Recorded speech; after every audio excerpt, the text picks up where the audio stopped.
Okay, class, it's quiz time. No! Again? Yes. You will answer these three problems. These problems? But mister, we didn't see this topic. Yes, we did. No, look. Well,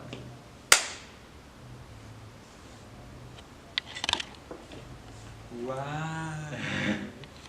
as you can see, a mathematical expression containing one of these symbols is called an inequality. So for answering this first example, we need to leave the variable that is a alone. For doing that, we need to add 2 on both sides of the equation.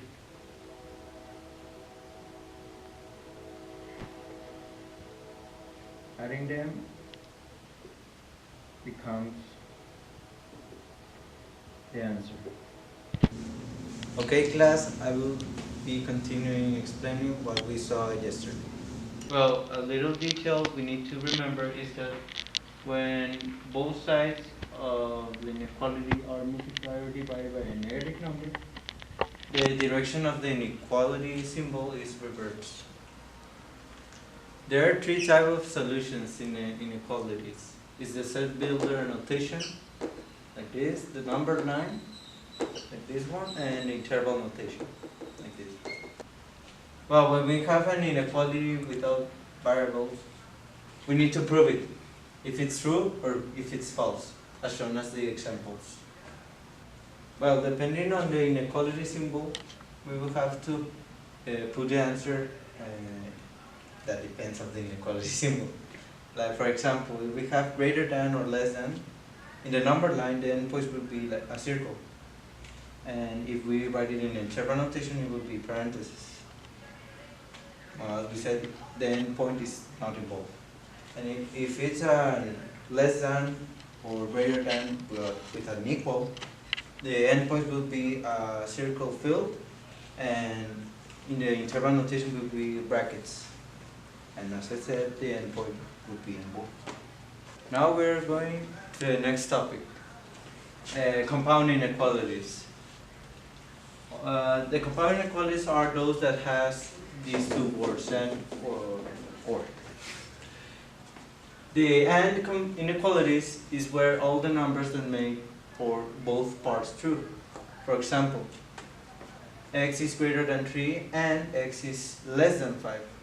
So when we graph the inequalities in a number line, and we see that both, we unite them and it satisfies both, leaving us like this. 3 is less than x, but x is less than 5. Now for the OR type inequalities is where all the number that makes either of the inequalities true. For example, here we have x is greater than 3 or x is less than 5. So we graph it, as I said, in the end, in a number line. But in this case, it would be over numbers. Well, now in this problem, this is an AND type inequality. So as all inequalities, we need to leave alone the x. So we pass this minus 24 to both sides.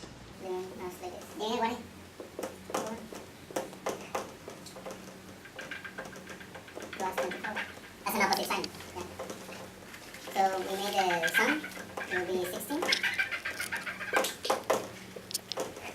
And here will be 32.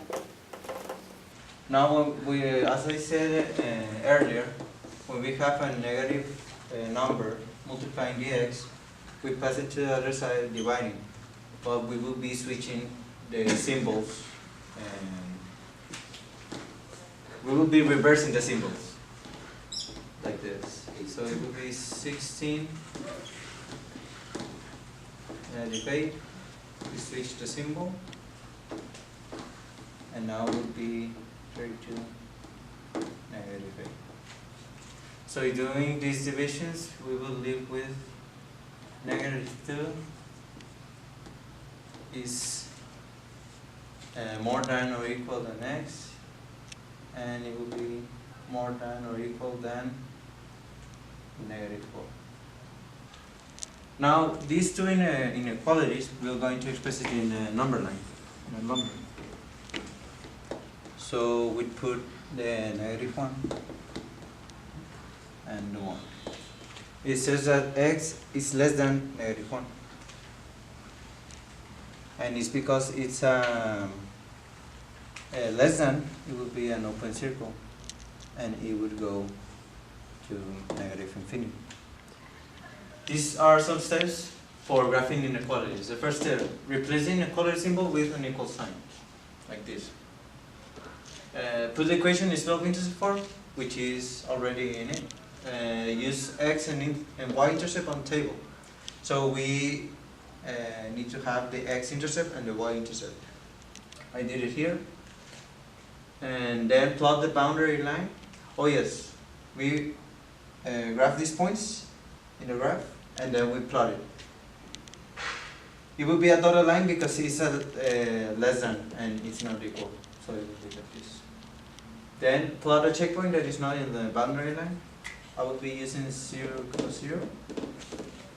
We replace it in the equation, but now with the symbol, we do it and we need to prove it. 0 is less than negative 3, no, it's false.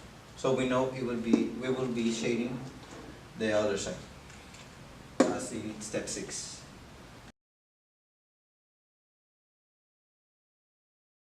And now that we have our inequality, we pass this quantity to the other side, dividing. So it's 650 divided by 4.5. And Mister, what's the result? It will be 144.444.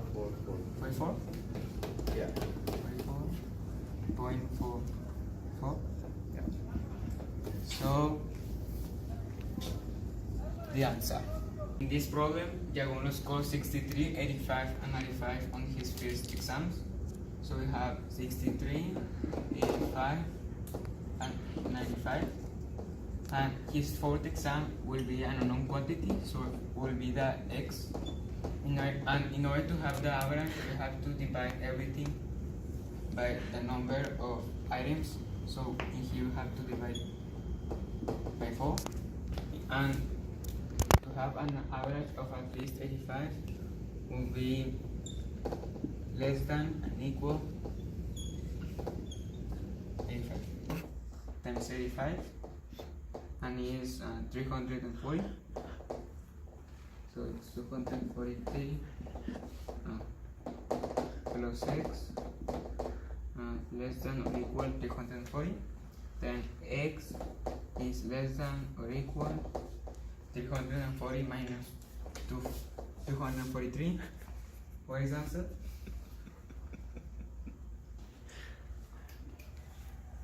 $97.